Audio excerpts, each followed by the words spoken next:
Hey everyone, welcome back to the All Music Matters in That podcast. I am your host, Brian. And joining me today, hailing from the UK, yet another one, it's Isaac Drums. How you doing there, brother? Hey, yeah, I'm good, thanks. Alright, how's the weather over there? It looks like your weather's been pretty good. Yes, it's nice and sunny outside at the moment. Yeah, hopefully it stays like that, but probably won't. I trade that easily because it's been miserable over here the last couple of days. So, Yeah, I guess it explains a lot about political climate and stuff like that too. So, yeah. that's what I want to say. Alright, so, Isaac, I reached out because I wanted to get to know like other drummers in our community and eventually start expanding into other musicians at some point. So, I got some questions here for you. So, you ready? Yeah, good.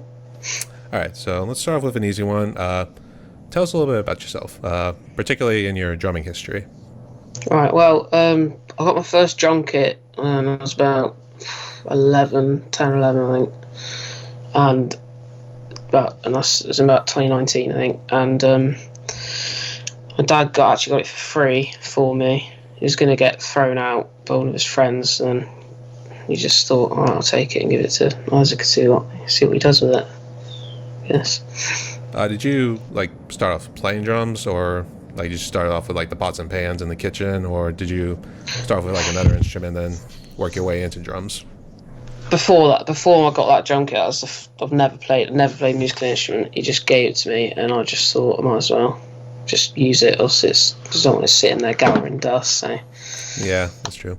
How old are you right now? Are you like I'm 14. 14 right now? That's pretty sweet. I guess what was your first impression of the drums? Did you just get on and just start playing it one day, and then everything just suddenly clicked? No, I was sat there, and I was just started hitting it, to be honest. And I was watching like YouTube videos on how to do this and that, like Drumeo and that kind of channels, and I got the idea. I guess when'd you start doing like YouTube? Was it like after 2019, or were you doing it before, like doing something else? So it was in lockdown because COVID, 2020 in June. I started it on the 17th of June 2020. I started my channel, and I don't know.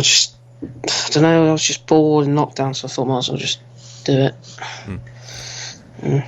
I guess what sort of bands do you like to listen to? Like try to do drum covers too, Oasis. particularly Oasis. Yeah. Yeah, because I actually saw right before I came on here, you were listening to Oasis. I don't know why I seemed to say it. So, Yeah.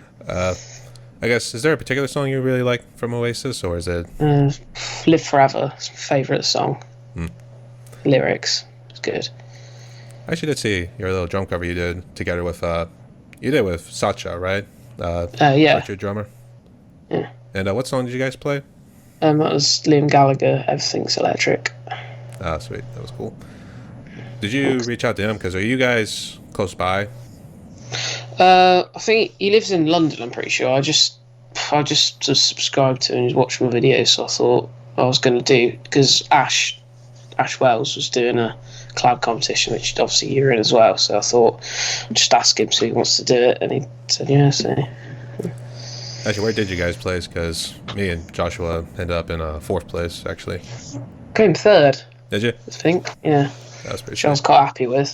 I surprised myself.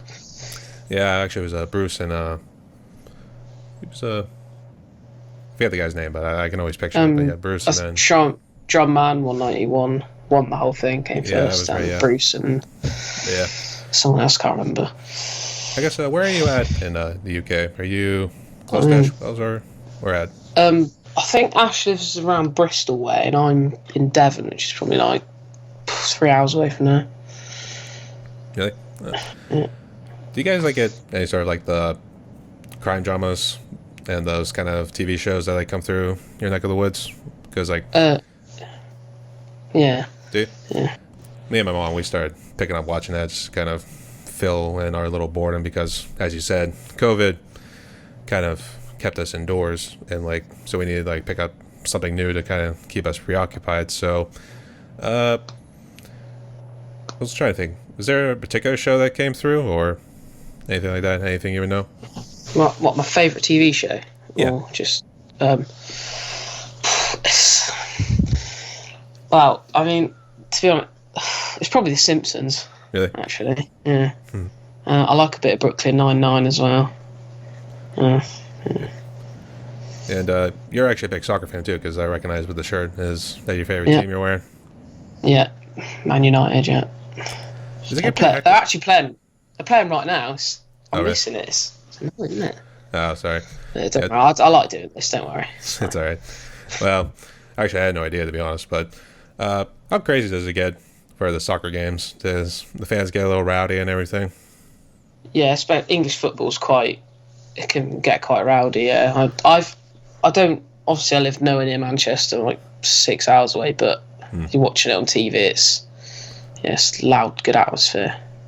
Actually, I think it's you guys too, and then anywhere in like Central and downwards to like South America, they get absolutely crazy with soccer. Yeah. They do riots and stuff like that, throw stuff on the field and everything. It gets bonkers, to say the least. Have you ever been to any of those big soccer games? To be honest, I'm not really gone that much. Probably the biggest one I went to, because my mum's partner's a Spurs fan, so I went to watch them play in the Champions League at Wembley a few years ago. Which Wembley, if you don't know, is like the biggest stadium in the country. It's just where all the big tournaments go on and stuff. They're the one you want to be in, to be more specific. Yeah. All right. Let's see. Get back into your YouTube channel. What are your goals for 2022 and beyond? Well, 2022, I just want to get 1,000 subscribers. Get about that, but I don't know if that's going to happen, to be honest, because I'm not. I don't know. I don't really have that much, because I'm a kid. I don't really have much money to go out and just buy like interesting, because I'm in the garage, aren't I? So it's got all our crap in it. So it's not going to look that great, but yeah, it's not really. Yeah. I guess when we were talking in WhatsApp, you also said that you are on Spotify and everything. I guess. Yeah. What do you do? Is that like kind of a little bit of a hobby, or do you sell like little drum tracks or something? Well, it's a bit of a hobby, to be honest. One of my songs has actually got 7,000 streams, and another one's got 4,000. And I did put a drum solo on there recently, but it's not. It's that I'm just doing it for fun, really. I'm not trying to take it seriously. Well, I guess if you get a good amount of clicks and everything, it's a good little side hustle too. Yeah. Do you do like any other sort of side hustles, or do you just mainly do this? I just do this, just do a bit of music. I guess where are you at right now with your subscriber count? Are you close to 1,000, or are you still a good ways off? Well, I'm on about 660, I think. So I'm not miles off, but still a long way. Yeah, unfortunately. I guess what sort of challenges did you face when you first started back in 2020? Well, cameras were just shocking, to be honest. My first ever video was a drum cover. It was "You Really Got Me" by the Kinks, and because the drums sounded so bad, I didn't actually use any. I cut out the audio of my drums and just used the drums in the original song, which is a bit cheating, I guess. But yeah. No, I think a lot of people tend to like cut the drums out. I don't know how they do it though. I don't necessarily do that myself. Actually, I just do it mainly through like MIDI coming in through my DAW and everything, and then just kind of edit it from there. I think some people do use those apps that remove the drums from the song. I don't know how, but somehow it does it. And then you're just able to like layer it with your own drums in it. So yeah. So the Kinks, actually, that was pretty interesting. Did you do any other ones from the Kinks as well? No, I didn't really. I just thought it's a pretty easy song to do, so I just thought I might as well just do that first one. Right. Let's go into your kit. Are you able to show right now, or are you pretty far off from it? So what I've done is this microphone I'm using now. This is one of my condensers that I use for. It's if you look at my videos, it's sat around the hi-hat and the first crash cymbal. So I'm using that as a microphone because the computer one's terrible. So I've actually had to bring my whole interface out from the garage and I'm in my bedroom now, my desk. Okay. But I can tell you what it is. It's a Yamaha Ideen. I guess how many floors? I guess do you? I've seen other people like had like extensive sets and everything. Is it just like a standard kind of set? Yeah, it's just standard, yeah. And my dad bought me the ride cymbal second hand for about 50 quid, which is about $60. And that's the only addition, to be honest. Who would you consider to be your biggest influences? I guess did you like do a lot of air drumming too at the time before your dad got you the set? Yeah. I don't really have any drumming idols, to be honest. I mean, I like Stuart Copeland, police drummer. Obviously, the two main Oasis drummers. The first one in the early stage was Tony McCarroll, and then the one in the latter part was Alan White. And I don't know, it's his first drummers I listened to, so... Actually, yeah, because most people I've been interviewing, I don't know how many of my interviews actually I've seen, but most of the time it's been Neil Peart from The Rush, and then... Yeah, because you got Neil Peart and Dave Weckl and all them, yeah. Yeah, all those guys, yeah. So, it's a really extensive set, but you're still young too, so... And you just actually started picking up the drums, so... Is it something you plan on continuing to doing and then see where it goes? Yeah, I will continue to see what happens. Yeah, to be honest, my main YouTube goal, that's when I say to myself I've succeeded, is when I get to 100. If I get to 100,000 subscribers and get that silver play button. 100,000 subscribers. Oh boy. Yeah, I know. Actually, I would say I think it gets a little bit easier. Maybe you get a little bit more recognition off the algorithm once you hit 1,000. So yeah, hopefully. I think afterwards, if you just post consistently and then interact with your community, it gets maybe not entirely easy, but at least somewhat easier, so to speak. Yeah. I guess what's your main aspirations? I guess this seems like more of a side hobby, and then I guess you're able to make a side hustle from it, and it'll be okay. Is there a particular dream you'd like to chase?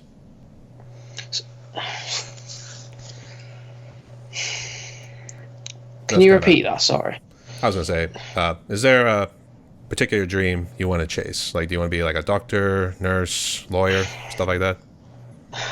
To be honest, I'm not. I don't think I'll be like the next Neil Peart or Phil Rudd or whatever. But I want to be a sports journalist, because I like Formula One as well, racing.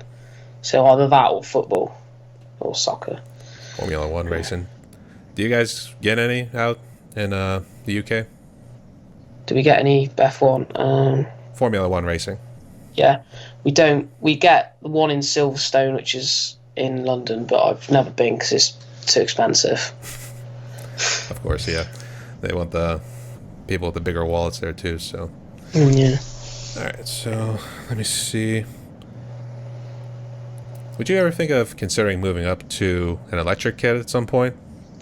Well, actually, the first kit I got was at my dad's house, and that was electric. It was a Roland TD5. It was like 10 years old. It wasn't the best thing. So this Yamaha riding I bought in. So I was playing the electric at one of my dad's house, and I was thinking, I'm enjoying this, so I'm going to get one at my mum's house. So we went on eBay, and we found one for 250. We found this Yamaha one I got now for 250 quid. So yeah, I'm on that, and yeah. Have you ever considered like maybe molding them together? Because maybe use like an electric kit as like a extension or somewhat. Yeah, the thing with that is that I went through a phase when I just didn't play my drums at all. So I actually sold my electric kit at my dad's, and now I still haven't got one at my dad's. So what I'm thinking of doing is doing some electric covers and then doing some acoustic covers in the future when I get one. But yeah. Do you have a specific preference between the two, or do you like acoustic more? Well, in terms of doing a video, obviously electric, because you got to plug in one cable, and the acoustic you got like all the flipping mics, and it takes me hours. It's frustrating. But it's just acoustic. It's just got a nice feel to it, and it's got a nicer sound. I guess because it actually feels like you're playing with the song too. Otherwise, with the electric, you gotta have the headphones on and everything, and then you gotta hear it coming through along with your playing. Because I know with the stereos that I have, it's kind of hard to hear coming out through it, and then trying to keep beat with the song that's playing. So, did you kind of have that similar problem too? Yes, I do. Yeah. All right. So let's see. What brand are your sticks? Your drumsticks? I've always had Vic Firth, to be honest, because they last the longest. First off, I had Pro Marks, which were terrible, to be honest, in my experience. Do you go through a good bit of them in, like, let's say a couple months or something, or they last pretty long? Probably replace them every 2 months, about that. Let's see. Kind of going through a lot of these questions pretty quick. Let's see. I'm not really saying much, am I? I need to say more a bit. I'm kind of just like one sentence answers, not really saying much. Yeah, most people kind of go into a little bit of a story, at least a little bit here, but I guess I'm trying. No, I know. I guess it's kind of hard too. But this is like your first time doing a podcast interview? Yeah, I've never done one. Actually, a lot of people in the community too. They've been their first time too, and then having like Skype and then also doing like Zoom and stuff like that has been able to expand our horizons a little bit. So let's see. What do you love most about drumming? Is it more that gives you a little bit of creativity, or do you like the exercise behind it? Well, to be honest, I just like when you play along to a song and it all comes together really well. So you jump along to your favourite song, and if you close your eyes, you just like dream that you're on stage playing that song with a band or something, or in front of thousands of people.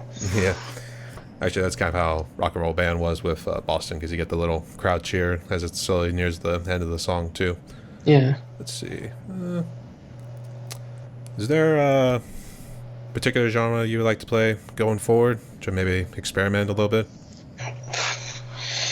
I'm not really an experimenting kind of person. I just play Oasis genre, which is indie rock, alternative, Britpop, which is like 90s music, so Blur, that kind of thing. Yeah. Let's see. How many albums did Oasis come out with? How many albums? Right, so I've tried naming them in order and the year. I'm going to try. Okay. So Definitely Maybe was a debut album, and I think I'm right in saying it's the fastest selling debut album of all time in the UK, and that was 1994 August, I think. And then the 29th of August 1994, there you go, debut album. I don't know how I know that. The next one was What's the Story, Morning Glory, which I've got here, which was 1995. And the one after that was Be Here Now, which was in 1997, which it wasn't the best album, but it does have a few great songs on it. It wasn't, to be honest, because Definitely Maybe was the album that got them going, and then What Story More Than Glory had just throughout it, both of those albums throughout all of them, the songs were just hit after hit, in my opinion. And then Be Here Now comes out and you're thinking, listen to it, it doesn't really live up to those expectations of people, to be honest.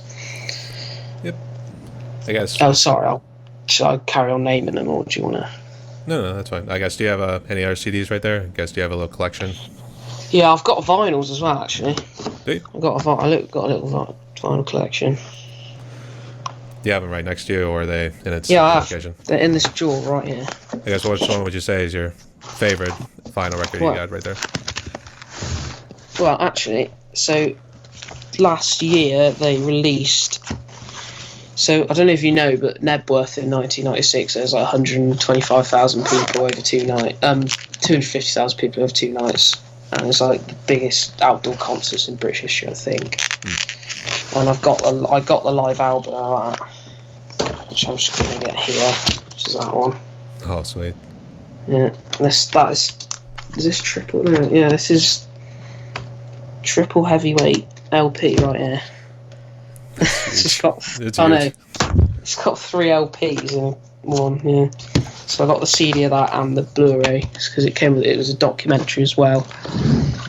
Yeah, that's my favourite one in the collection.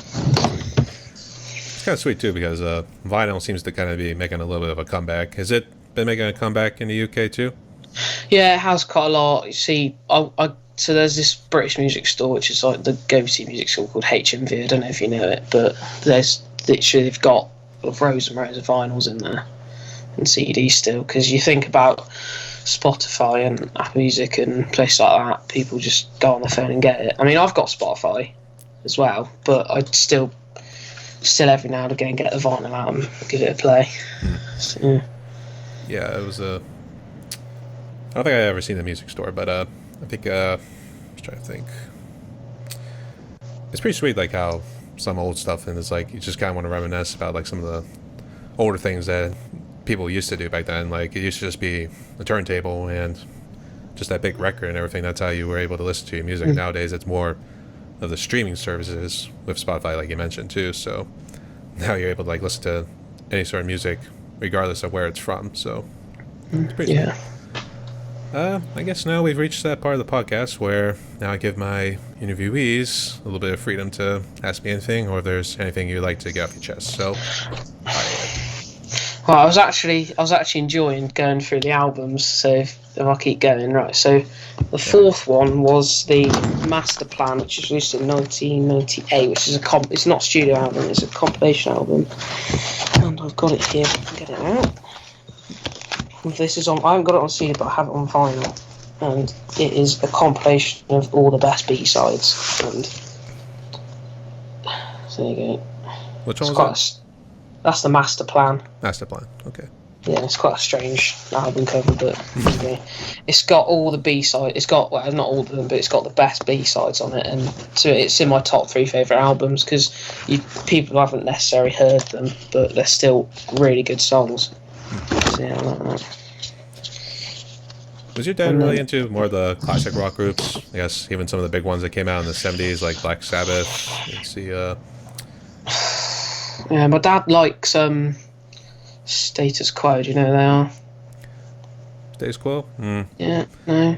No, not really. But yeah. If you want to kind of elaborate, was that?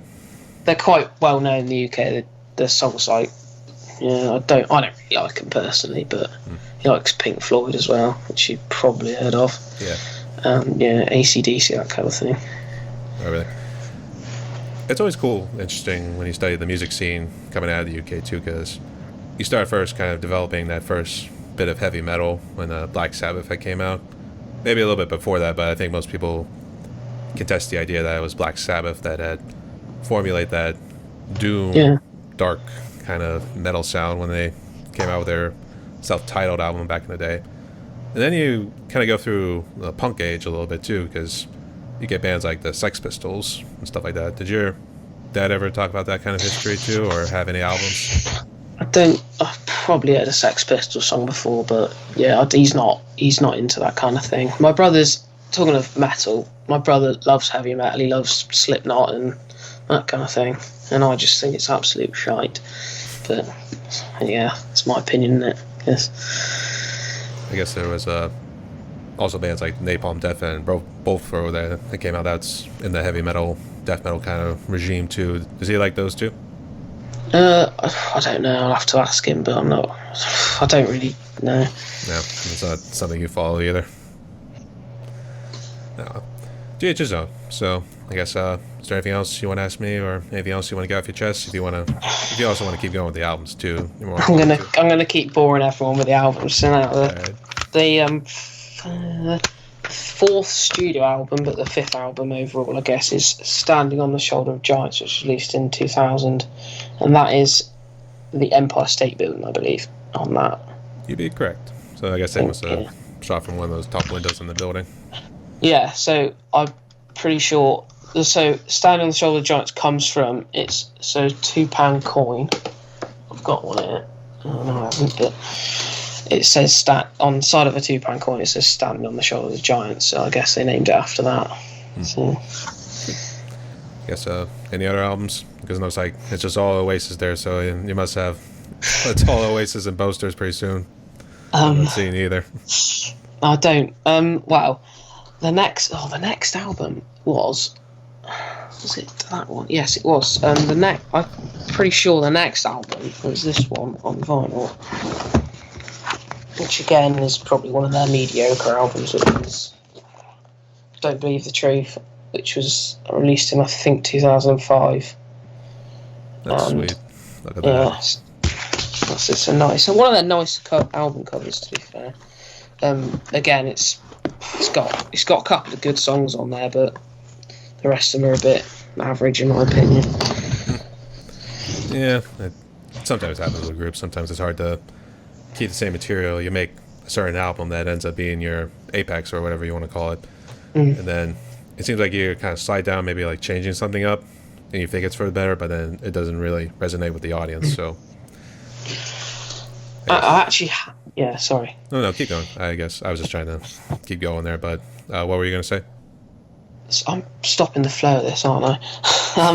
So I've actually got I've got one non-Oasis, non-Liam Gallagher album, which is Shed 7, which you probably haven't heard of. No, I haven't then. No. They're another 90s band from York who are quite big.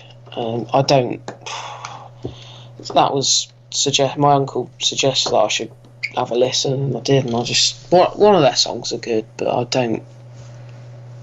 they sound a bit samey, to be honest. Okay. I guess if there's anything else you want to add, or anything else you want to keep talking, if you want to keep going, I'm going to watch Liam Gallagher, who's the front man of Oasis, play at Ebworth Park in June. Oh, really? So he's doing a comeback gig, I guess. Is that not too far from where you live? Is it like right down the road? Ebworth Park's in Stevenage, which is about 100 miles away. Oh, man. So you got a bit of a drive. It's all worth it, though. It is. The atmosphere. Absolutely. I guess, do you guys get a lot of tourists out your way? Is there, like, places that people can view? Yeah, so there's Devon, and then there's Cornwall next to us. There's the next county, which is, I guess, is equivalent of a state. Cornwall gets a lot of tourists every year. Devon does as well, but Cornwall's just got. I like Cornwall. It's got beaches. It's sunny. It's quite a popular tourist destination. Yeah. I was actually in London back in 2019. That was obviously pre-pandemic. So me and my parents, we came with a big tourist group too. So we viewed a good chunk of London. We didn't see all of it, kind of how big it is and everything, but we actually did get in Parliament, believe it or not. That was actually a pretty cool thing. Let's see, Parliament. We couldn't see Big Ben. Did they take the scaffolding off of Big Ben yet? I don't think so, actually. I think they're still doing stuff to it. Yeah. Actually, that one was such a bummer, too. We could not see all of it. We could just see, obviously, the clock head and everything. But that was perhaps the biggest downer about it. But everything else about it was just amazing, too. So, strongly recommend to anybody who's not been to London yet, go out to London. Yeah, you should. It's nice. Oh, yeah. All right. Is there anything else you want to talk about before we jump to the last question? Well, I've got one more album to take you through. I actually haven't got a copy of it, but it's called Dig Out Your Soul, which was their last album, which was released in 2008. And obviously, well, I don't know if you know this, but they broke up a year later. Did they? Yeah, 2009. So the album it's a studio album. It's quite underrated in my opinion, because it's probably better than their other mediocre albums, but again, compared to Definitely Maybe and What Story Mongol in the 90s, it's nowhere near. I guess just to kind of throw it out there, do you guys have a lot of music studios out your way? I know you talked about stores. I guess, do you have a good number of stores and studios out in your neck of the woods? Yeah, so speaking of that, the Oasis debut album, they were recording in Mono Valley in Wales, and they couldn't get the sound right, so they went to the Sawmill Studios, which is in Cornwall, believe it or not, and they recorded the album there. So that's the only studio I know near me. Oh, really? Oh, well. All right. I guess you're ready to jump to the last question, or is there anything else? Don't want to kind of rush, but I guess you obviously want to get to your soccer game too, but... Go for it, Swan. All right, so normally when we come to the last question, I like to always ask my interviewees what sort of message of hope you can give to everybody, because when it came to COVID, it kept us down and everything. So obviously, being that us drummers in our community, it kind of was a blessing in disguise. So we were able to just do some sort of projects, even what you were doing with YouTube. So I guess, what sort of message of hope can you give to musicians out there who are about the same age as you are or are struggling to make it? Well, if you're doing YouTube, you just got to keep posting like once, twice a week, because if you don't do consistent uploading, you don't build an audience, you're going to go nowhere. You got to gather a following on social media. You got to just tell everyone about it, and you just got to make sure when you're doing it, you've got to make sure it's produced well. So you've got to make the audio sound nice and everything look good as well, which obviously I'm struggling with because I'm in a garage and the microphones aren't that good, but they're still decent. So if you just get yourself some cheap second, you don't have to buy brand new drum kits, just get a cheap second hand one like I did. Buy cheap microphones if you can afford them, obviously, and then just see what happens.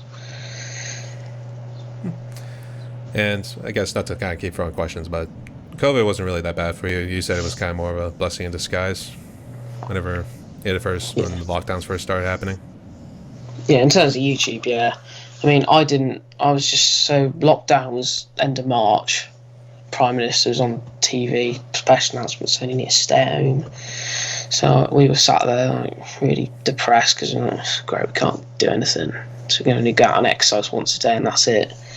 So it was quite. I guess, did COVID affect you and your family mentally or anything like that? Not really. Just no one died, thankfully, from it. We didn't. I've only had it once as well, which is good. Most of my family have only had it once. So we just have to make the best of it. Just get everything out of it you can, to be honest, because obviously you have to stay at home, so you've got to be able to tolerate each other. So. Only tolerate each other for so long too, though. But yeah, I guess as Boris Johnson, the PM, is he starting to loosen some of the restrictions and mandates? Is it starting to look bright now? Yeah, I can do whatever I want now. He's like, it was for like 2 month and a half ago. He was saying this like living with COVID plan or something where we've just got you can now basically do what you want. Don't have to wear masks anywhere, thankfully. So. Yeah, I know. For some people, wearing masks, it was pretty much a burden to wear any. Was that kind of like how you felt too, or did you just feel like you had to kind of do your job, so to speak? Yeah, so I just felt it's horrible wearing it because I'm asthmatic as well, so it's not, my asthma's not that bad, but it can still, if I'm in a shop or a shopping mall for a long period of time, with a mask on, then I'm getting stressed out because it's hot and I can't breathe that well. It's quite frustrating, but you just got to get on with it, ain't you? Because you got to think about people in hospital on ventilators that can't breathe and are dying. So, and you think that you're in quite a lucky position, I guess. Yeah. So let's hope we're starting to turn a page. But I guess it'll be interesting to see what happens this upcoming winter too. So I'll have to stay tuned with that one. Yeah. So, Isaac, we kind of breezed through those questions pretty quick, too. So, you were actually one of my quicker interviews today. So, I guess, is there any last words, shout-outs, or anything you want to do before we officially wrap up? Well, I subscribe to Brian and my channel, which would be nice. But just if you're going to do YouTube, just keep. If you're at the moment you're not doing well on YouTube, you just got to keep going at it and uploading consistently, and it'll happen soon. Alright. And I guess, is there not anything else to add? Then I guess we can wrap up right here. And I guess good luck to whichever team you're rooting for, Manchester United. Yeah. I've got nothing else to say. I'm good. Alright. So my guest today was Isaac Drums. He's hailing from the UK and everything. Isaac, I want to thank you so much for coming on, buddy. Stay safe. Stay tuned. Thanks, you too.